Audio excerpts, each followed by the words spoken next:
যদিহে আপোনাৰ bank passbook বা বেংক একাউণ্ট থাকে তেতিয়াহ'লে এই ভিডিঅ'খন আপোনালোকৰ বহুতো বেছি গুৰুত্বপূৰ্ণ হ'বলৈ ওলাইছে।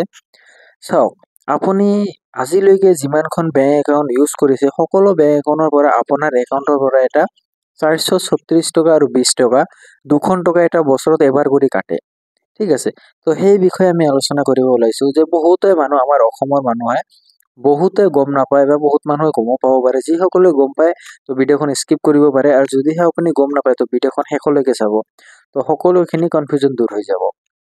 চাওক, যদি আপোনাৰ বেংক অফ ইণ্ডিয়া হওক বা ষ্টেট বেংক হওক বা এইচডিএফচি বেংক হওক, যিকোনো বেংক হওক, আপোনাৰ এই বেংকৰ পৰা যদিহে আপোনাৰ এই 436 আৰু 20 ৰুপিজ যিটো PMJJBI আৰু PMSBI বুলি কোৱা হয়, এইটো কি হৈছে, এইটো এখন ইঞ্চুৰেঞ্চ হয়, যিখন লাইফ ইঞ্চুৰেঞ্চ হয় আমাৰ বেংক হোল্ডাৰৰ, একাউণ্ট হোল্ডাৰৰ।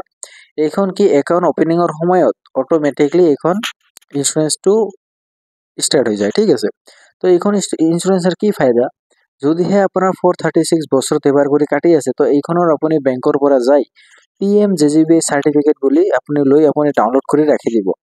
ঠিক আছে, আপুনি আপোনাৰ ঘৰত ৰাখি দিব। যদিহে আপোনাৰ 50 বছৰৰ আগত যদি কিবা বেমাৰ হওক বা এক্সিডেণ্ট হওক, যিকোনো বস্তু হওক, যদিহে আপোনাৰ ডেথ হয়, মানুহখন মানে একাউণ্ট হোল্ডাৰখন যদি নাইকিয়া হৈ যায়, তেতিয়াহ'লে এখন চৰকাৰৰ পৰা 2 লাখ টকা লাভ কৰিব। এইখনৰ বাবে 436 ৰুপি এটা কাটে, আৰু 20 টকা যিটো আছে PMSBI আৰু PMJJBI। ঠিক আছে, আৰু এইখন হ'ল এক্সিডেণ্ট বা যিকোনো দুৰ্ঘটনাগ্ৰস্ত জাগাত যদি কিবা এটা হয়, তেতিয়াহ'লেও 2 লাখ টকা এটা লাভ কৰিব।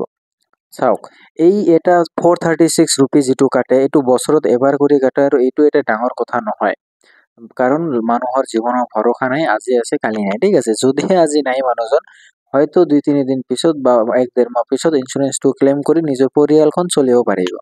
তো গতিকে এইখন ইঞ্চুৰেঞ্চ অতিকৈ ভাল ইঞ্চুৰেঞ্চ, আপোনালোকৰ বেংকত যাই বন্ধ কৰিব নালাগে। যদি কনফিউজনখন দূৰ হৈছে তো ভিডিঅ'খন ভাল লাগিলে অৱশ্যই লাইক কৰক আৰু চেনেলখন ছাবস্ক্ৰাইব কৰক। এনেকুৱা ধৰণৰ হেল্পফুল ভিডিঅ' সদায় লাভ কৰিব আপুনি। তো হয়তো আশা কৰিছোঁ যে সকলোখিনি কনফিউজন দূৰ হৈছে। তো বলক আকৌ দেখাব এখন বেলেগ ভিডিঅ'ত।